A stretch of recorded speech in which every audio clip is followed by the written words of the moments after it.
반갑습니다.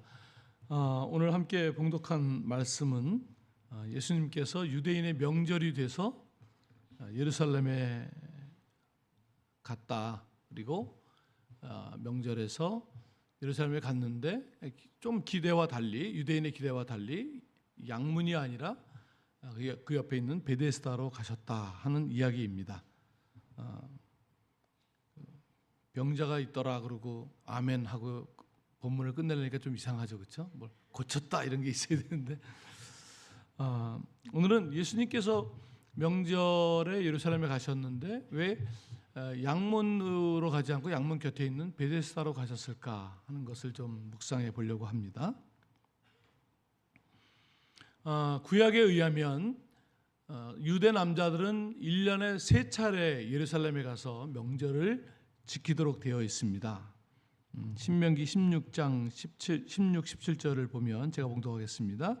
너희 가운데 모든 남자는 1년에 3번 곧 무교절과 칠칠절과 초막절에 네 하나님 여호와께서 택하신 곳에서 여호와를 배웁되 빈손으로 여호와를 배웁지 말고 각 사람이 네 하나님 여호와께서 주신 복을 따라 그 힘대로 드릴지니라. 그래서 여기 무교절, 칠칠절, 초막절이라는 절기가 나오는데 그렇게 3차례 올라가게 됩니다. 유대 명절은 3개만 있는 것은 아니고 사실 7개의 명절이 있는데 3번 올라가게 됩니다. 왜 3번만 올라갈까? 조금 내용으로 들어가 보면 사실 7개긴 하지만 앞에 3명절이 붙어 있습니다. 그리고 중간에 한 명절이 있고 또 뒤에 3명절이 가깝게 붙어 있기 때문에 예루살렘에 한번 올라가면 그 명절을 지키고 내려오게 되는 것이죠. 그래서 3번 올라가게 됩니다.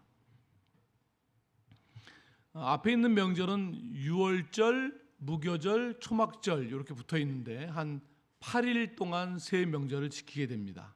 그리고 한 50일쯤 지나서 오순절 혹은 칠칠절이라 그러기도 하는데 그런 명절을 지키고 그리고 또 추수가 끝나면서 나팔절, 속죄일, 장막절 그렇게 절기를 지키게 되는데 아침부터 이게 절기를 따라오기가 쉽지 않죠.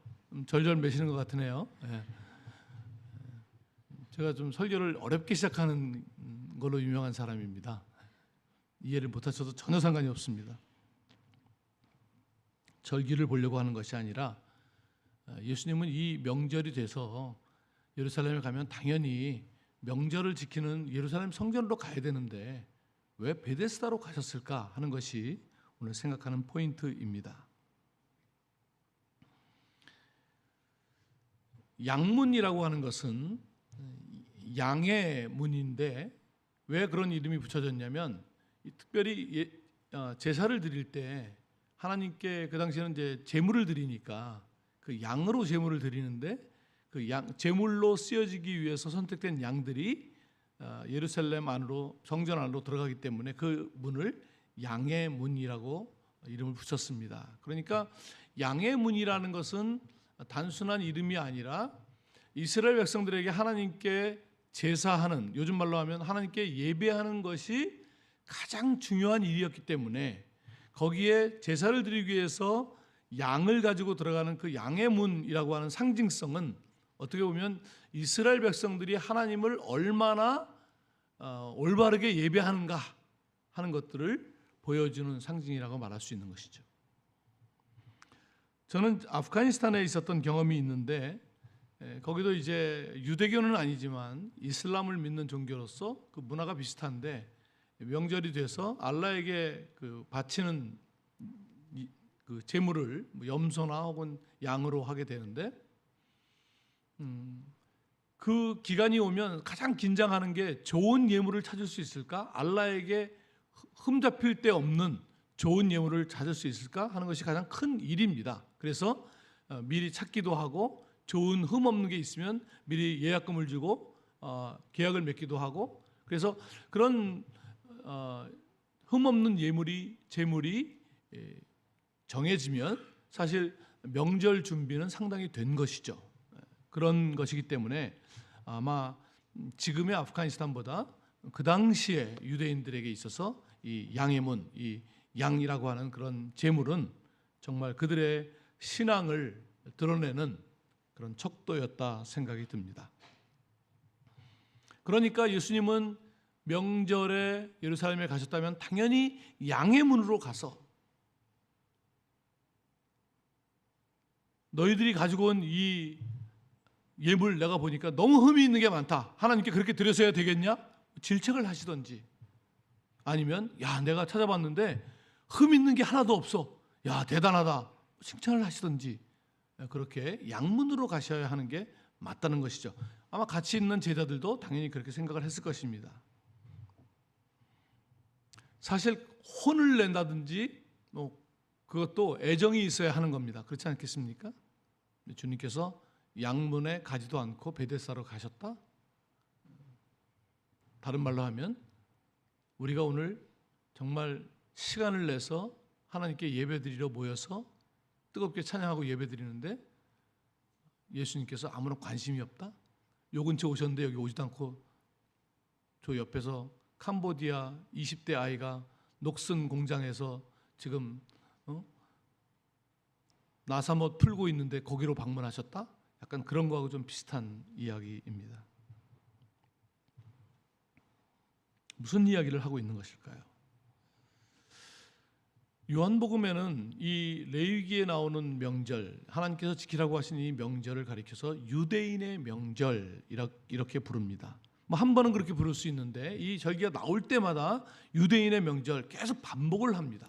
그러니까 어떤 학자는 이렇게 유대인의 명절을 유대인의 명절이라고 수식어를 붙이는 걸로 봐서 아마도 요한복음은 명절이 유대인의 명절인지 잘 모르는 이방인 초신자를 위한 복음서였을 것이다. 이방인 초신자를 위해서 썼으니까 이것은 선교적인 문서다. 이렇게 해석하는 학자들이 있습니다.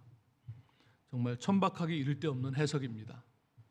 몇 가지 면에서 그런데 우선 하나는 이 요한복음은 그렇게 초신자가 금방 읽고 깊은 의미를 깨달을 수 있는 그 정도의 복음서가 아닙니다. 요한복음은 다른 복음서에 비해서 구약의 직접 인용이 되게 적은데 그 이유를 어떤 학자는 이렇게 말을 했습니다.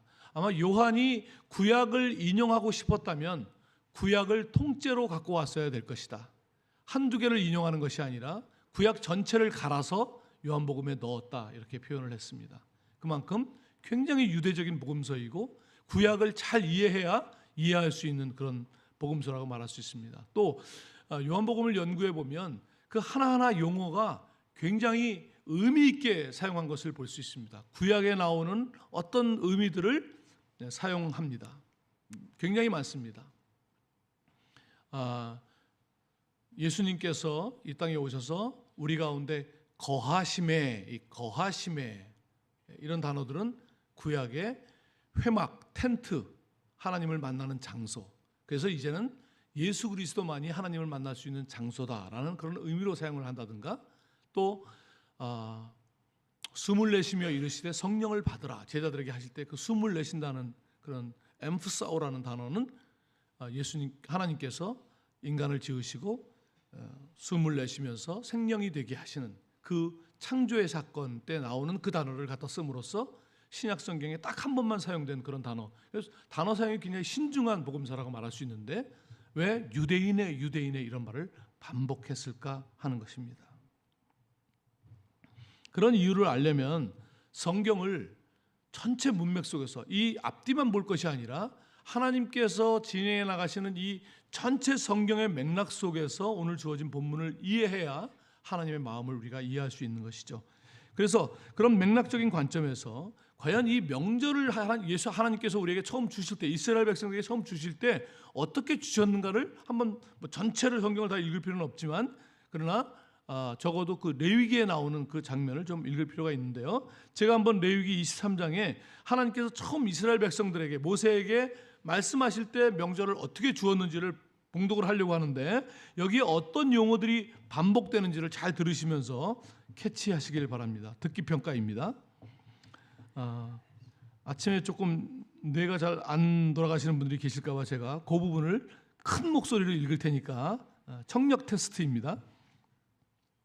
여호와께서 모세에게 말씀하여 이르시되 이스라엘 자손에게 말하여 이르라 이것이 나의 절기들이니 너희가 성회로 공포할 여호와의 절기들이니라. 엿새 동안은 일할 것이요 일곱째 날은 쉴 안식일이니 성회의 날이라. 너희는 아무 일도 하지 말라. 이는 너희가 거주하는 각지에서 지킬 여호와의 안식일이니라. 이것이 너희가 그 정한 때에 성회로 공포할 여호와의 절기들이니라. 첫째 달 열 나흘날 저녁은 여호와의 유월절이요 이달 15날은 여호와의 무교절이니.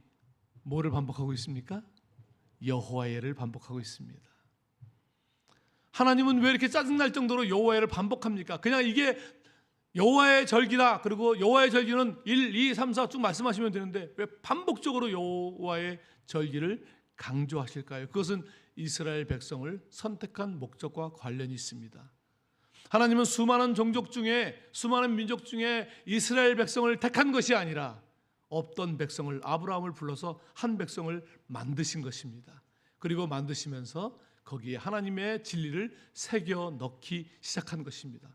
그래서 이스라엘 백성은 하나의 계시의 민족이고, 오늘날 성경책처럼 주변 민족이 이스라엘을 보면 하나님이 보이는 그런 계시 민족으로 하나씩 하나씩 새겨 넣기 시작합니다.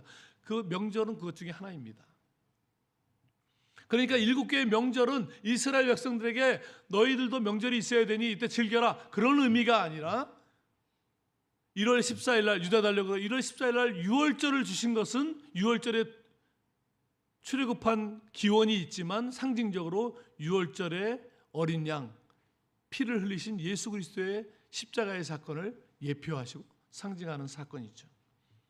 그리고 유월절을 하루 지키고 그 다음 날부터 일주일 동안 무교절을 지킵니다. 누룩을 넣지 않은 빵을 먹는 것은 그리스도를 믿게, 예수 그리스도의 피로 구원 얻은 자들이 영원토록 성결하게 살아야 하는 것을, 거룩하게 살아야 하는 것을 예표하는 절기입니다. 그리고 그 무교절 일주일이기 때문에 하루는 안식일이 오게 되는데 그 안식 후 첫날을, 그 당시에 보리 추수 기간이기 때문에 보리 추수의 첫 열매를 가지고 옴으로써 하나님께 드리게 되는데, 그것은 잠자는 자들의 첫 열매가 되신 예수 그리스도의 부활을 상징하는 절기입니다. 그래서 주님께서 십자가에 죽으시고 유월절 어린 양으로 안식 후 첫날 부활하심으로써 잠자는 자들의 첫 열매가 되신 것이죠. 그 8일 동안 3개의 절기를 지킵니다. 다 그리스도를 예표하는 절기입니다. 그리고 50일, 그로부터 초실절을 지나서 50일째 된 날에 이제 밀추수가 시작되고 밀추수의 첫 열매를 가져오게 되는데, 그것은 이제 교회가, 하나님의 공동체가 세워지고 성령이 임하시는 오순절 사건을 연상하게 예표하는 그런 절기로서 오순절 7절을 주신 것이죠. 그리고 추수가 다 끝나고 마지막에 기념하면서 나팔을 불면서 하나님께 감사하게 되는데, 나팔 불 때 주의 이름 우리가 찬양하듯이 예수 그리스도의 재림을 상징하는 절기이고, 이어서 속죄일, 모든 사람이 하나님 앞에서 심판을 받는 것이고, 이어서 장막절을 지킴으로써 하나님 나라에 영원히 거하는 것을 예표하는 절기이고, 일주일 동안 장막절을 끝나고 마지막 8일째 큰 잔치를 벌이면서 새로운 시작을 알리는데, 지금 우리가 드리는 주일이 안식 후 첫날 주일 8일째 드리는 예배이고, 난지 8일 만에 할례를 한다든지 8의 개념은 이미 구약에서부터 상당히 새로운 시작으로서 알려져 있는 개념입니다. 그런 모든 것들이 이스라엘 백성 안에, 명절만 그렇겠습니까? 성전을 만드는 법도 하나하나 알려주시면서 모든 것 속에 이스라엘은 이스라엘 자기 것이 아니라 하나님을 드러내는 민족으로 하나님께서 세우신 것입니다. 그래서 나의 절기, 여호와의 절기를 말씀하신 것입니다. 그런데 그 여호와의 백성이, 그 여호와의 명절이 시대를 거듭하면서 하나님께서 그들을 세우신 본질과 뜻은 상실하고, 어떻게 보면 그때보다 훨씬 더 정교해지고 더 뜨겁게, 겉에서만 보면 어마어마한 예배를 드리는 것 같은, 겉에서만 보면 어마어마한 제사를 드리는 것 같은 그런 모습이고 정교한데, 아니 그 예물은 흠을 찾아볼 수도 없는데 하나님이 사라져버린 그런 제사와 그런 예배를 드리는, 하나님이 이미 없는 그런 백성이 되었다는, 그래서 여호와의 절기를 자기네들의 유대인의 명절로 만들어 버렸다는 것이 오늘 요한의 지적인 것이죠. 하나님께 헌신하기보다는 하나님께 헌신하고 있는 자기를 중요하게 여기고, 하나님께 예배하기보다는 하나님께 예배하는 것 같은 하나님께 예배하는 자기에게 감동하고, 하나님을 위해 사역하기보다는 하나님 위해 하나님을 위해서 사역하는 자신을 자랑스럽게 여기는 이 미묘한 왜곡이 일어나기 시작하는 것입니다.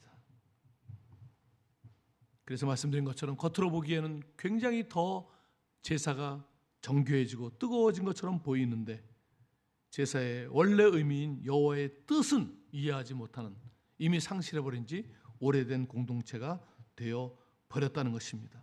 그러니 그렇게 양문을 통해서 뜨겁게 예배하고 제사 드리는 그 백성이 오늘 표현대로 양문 곁에 있는 그 베데스다, 수많은 병에 걸린 사람들이 있고 수많은 사람들의 도움과 관심이 필요한 베데스다는 양문에 있는 사람들에게는 물리적으로 가까이 있지만 전혀 보이지 않는, 보아서도 안 되는 그런 장소가 되어버렸다는 것이 오늘 말없이 베데스다로 가시는 예수님의 지적인 셈인 것입니다.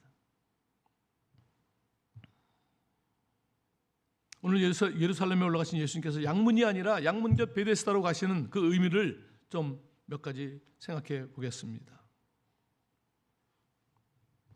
먼저 양문이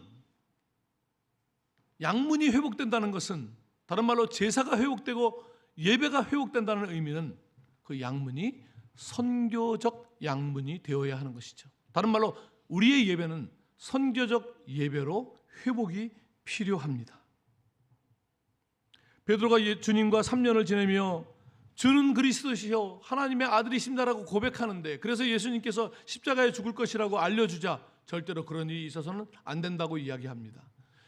주님이 누구신지는 아는데 주님의 뜻은 이해하지 못하는 현상이 벌어지는 것이죠. 주님을 통해 예수를 믿으면 구원은 나는 것은 아는데 주님께서 오늘 우리가 어떻게 일상을 주님의 뜻대로 살아가야 하는지를 알지 못하는 이런 괴리 현상이 우리의 신앙 가운데 벌어지는 것입니다. 우리도 그럴 위험이 있습니다. 예배하고 정말 뜨겁게 부르짖는데 정작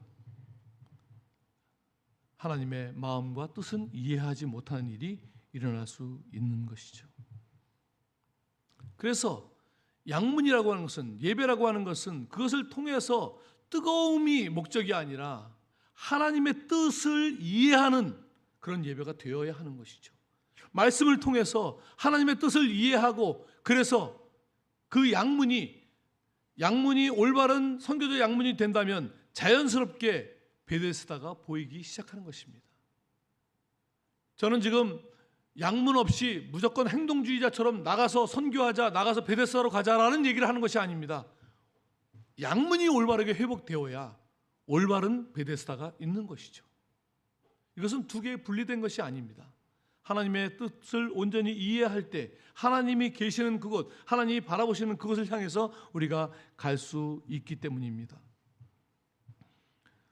올 초에 인도네시아를 다녀왔고 이제 며칠 있으면 다시 그곳을 갑니다. 그것은 솔라베시라고 하는 섬에 있는 금임이라고 하는 기독교 교단입니다. 목회자가 4,000명이나 있고, 인도네시아 무슬림 국가인데 그 지역이 기독교 지역이어서 목회자가 4,000명이 있고, 신학교를 방문했더니 인도네시아 젊은이들은 우리보다 훨씬 동안이고 되게 어려 보이는데 2,000명이나 되는 신학생들이 있었습니다. 깜짝 놀랐습니다. 그 지역 사람들은 자녀 중에 한 사람은 반드시 목회자를 시키는 그런 전통을 가지고 있습니다. 가면 엄청 감동스럽습니다. 마치 양문을 보면 엄청 감동이 되는 것처럼. 저는 감동하지 않았습니다. 냉철하게 쳐다봤습니다. 그리고 제가 그 신학교와 그 4,000명의 목회자, 그 기독교 지역이 약간 신학교가 신림동 같다는 생각을 했습니다. 고시원 같다는 생각을 했습니다. 거기는 목사가 공무원입니다. 기독교 지역이기 때문에. 한 가정에 한 목회자가 나오는 것이 굉장히 거룩하고 좋은 것이 아니라 가장 안정된 직업을 위해서 가는 그런 곳이 되었습니다. 그래서 앞으로 여기는 오지 말아야 되겠다 생각했습니다. 이렇게 내부 지향적인 그런 곳에 와서 내가 할 게 뭐가 있을까? 그런데 총회장과 부총회장을 만났습니다. 그런데 부총회장이 저한테 개인적으로 밥을 먹어서 이런 말을 합니다. 선교사님, 이런 식으로 가면 우리는 다 망합니다.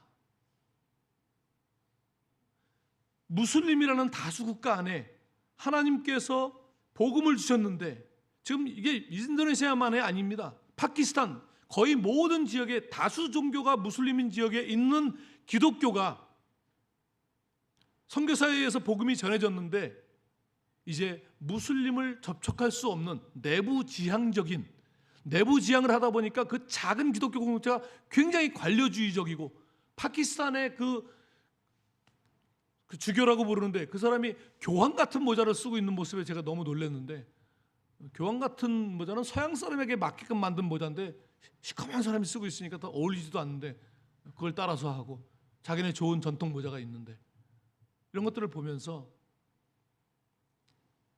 그러니 와서 목회자들을 왜 교회가 선교가 필요한지에 대해서 좀 깨우쳐 주기를 원합니다. 그래서 이제 2주 후에 제가 다시 가는데요. 어떤 일이 벌어질지는 모르겠지만 적어도 그렇게 전혀 심지어 교단이다 보니까 설교도 위에서 총회에서 만들어서 보내주면 그대로 읽기만 하면 되는 그런 공무원 목사들이 줄줄거리는 그런 교단이 있습니다. 무슬림이 가장 많은 나라에 하나님께서 기독교 공동체를 세워주셨는데 바깥으로 하나도 나가지 않는 그런 모습이 인도네시아 교단만의 모습이 아니라 어떻게 보면 사실 우리의 모습이기도 하다는 것이죠. 그래서 우리가 양문을 회복하면 하나님의 마음이 보이기 시작하고 하나님의 뜻이 우리에게 들어오기 시작하면 예수님을 본받는 사람들이 되고 나아가서 예수님이 우리 안에 채워지고 우리가 사는 것이 아니라 그리스도가 사는 삶으로 변하고 우리가 세상을 바라보지만 우리의 시각이 아니라 그리스도의 시각으로 관점으로 보기 시작하면 보이지 않던 것들이 보이기 시작하는 것입니다. 그것이 베데스다, 양문의 사람들이 보이지 않던 베데스다가 보이기 시작하는 것이죠. 저는 우리 그리스도인이 된다는 것은 하나님으로 그리스도로 채워지고 그리스도의 관점으로 구석구석을 보게 되는 것이라고 생각합니다.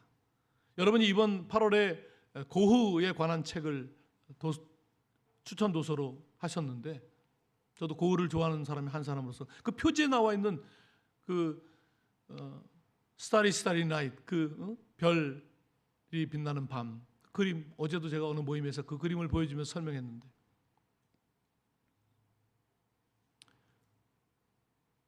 고흐라는 한 사람이 그 사이프러스 나무가 우리 눈에는 그냥 나무지만 그 하나님이 주신 예술가의 눈으로 볼 때 사이프러스 나무는 캄캄한 밤에도 하나님을 향해서 막 몸부림치면서 찬양하는 그 별들이 그냥 깜빡깜빡 반짝반짝 작은 별이 아니라 엄청나게 하나님을 찬양하고 있는 그것이 고흐의 눈에는 보인 것이죠.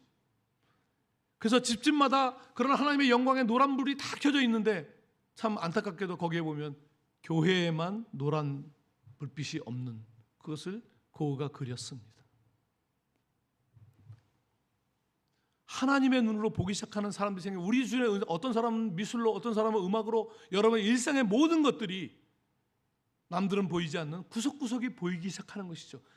그러기 위해서 우리가 모여 예배 드리는 것입니다. 주님의 마음을 알아서 여러분을 파송한 그 일상의 자리에서 구석구석에 들어가서 하나님을 드러내는 삶을 살라고 보낸 것이죠. 그래서 주님께서 지금 제자들 절대로 가지 않는 유대인으로서 가지 않는 베데스다로 가서 충격적인 장면을 그들에게 보여주시는 것입니다.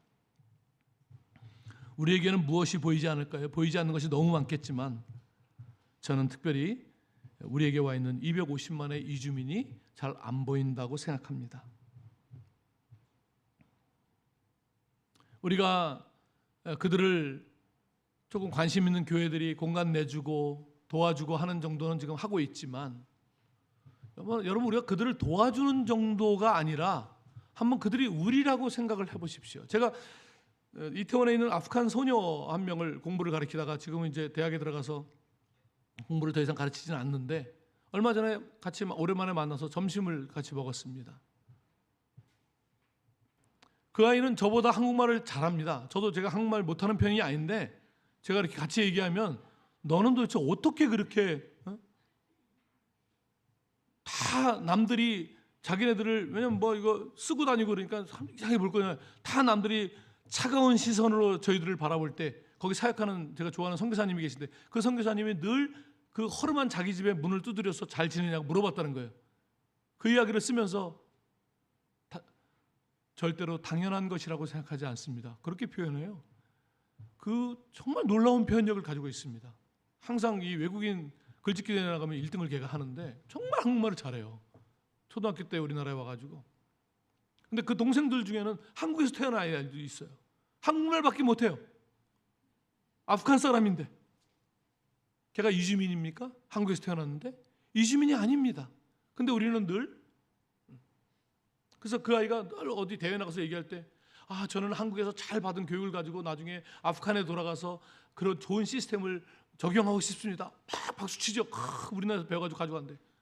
저는 그 끝난 다음에 불러서, 야, 갈 때 가더라도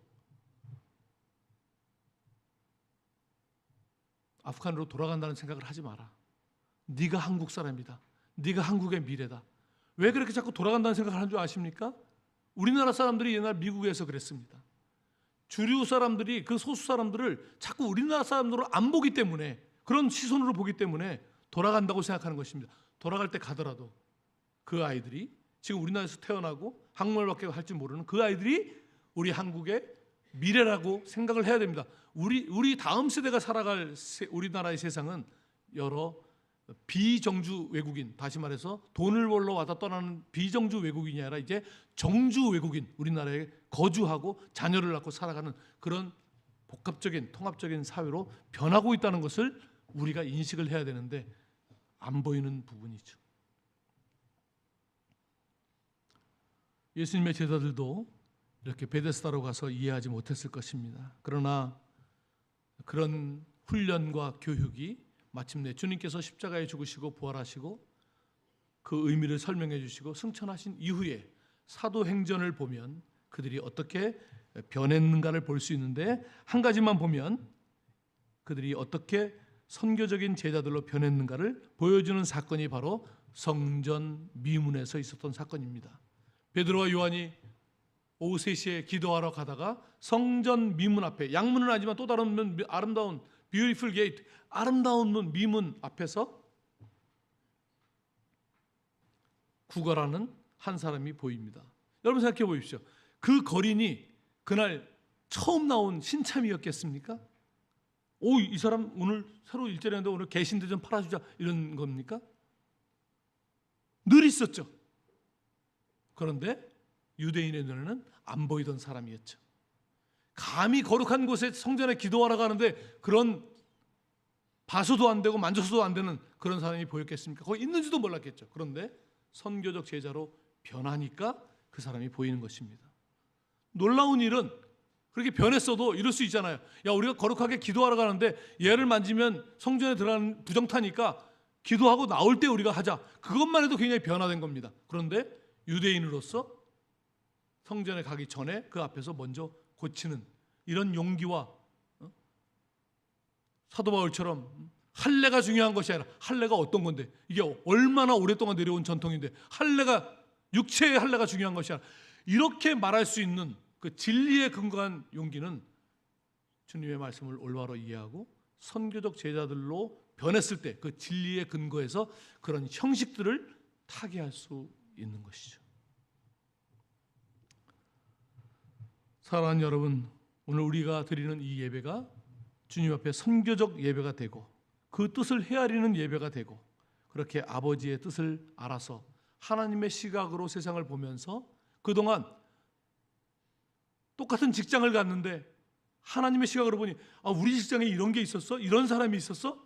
이렇게 보이지 않던 것들이 새롭게 보이기 시작하고 거기에서 주님을 나누는 그런 놀라운 일들이 일어나는 선교적 교회요, 선교적 성도들이 되시기를 주님의 이름으로 축원합니다. 우리 말씀을 생각하면서 한번 같이 아버지 당신의 마음이 같이 찬양하겠습니다. 아버지 당신의 마음이 있는 곳에 나의 마음이 있기를 원해요. 아버지 당신의 눈물이 고인 곳에 나의 눈물이 고이길 원해요.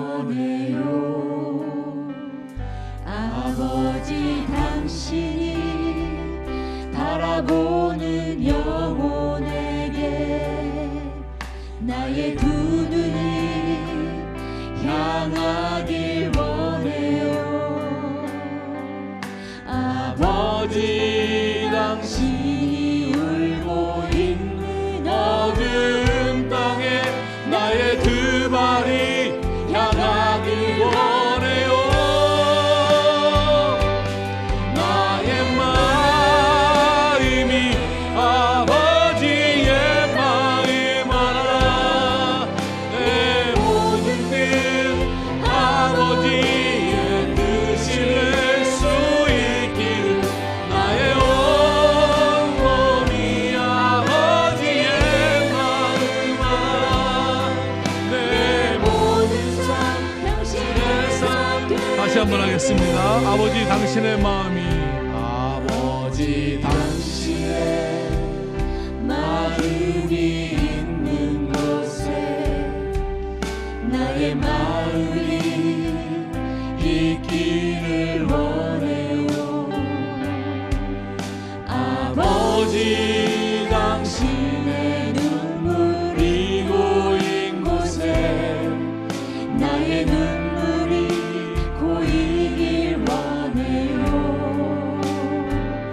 아버지 당신의 바라보는 영혼에게 나의 두 눈이 향하길 원해요. 아버지 당신이 울고 있는 어두운 땅에 나의 두 발이 향하길 원해요. 나의 마음이 아버지의 마음 알아. 내 모든 뜻 아버지의 뜻이. 손 들고 찬양하겠습니다.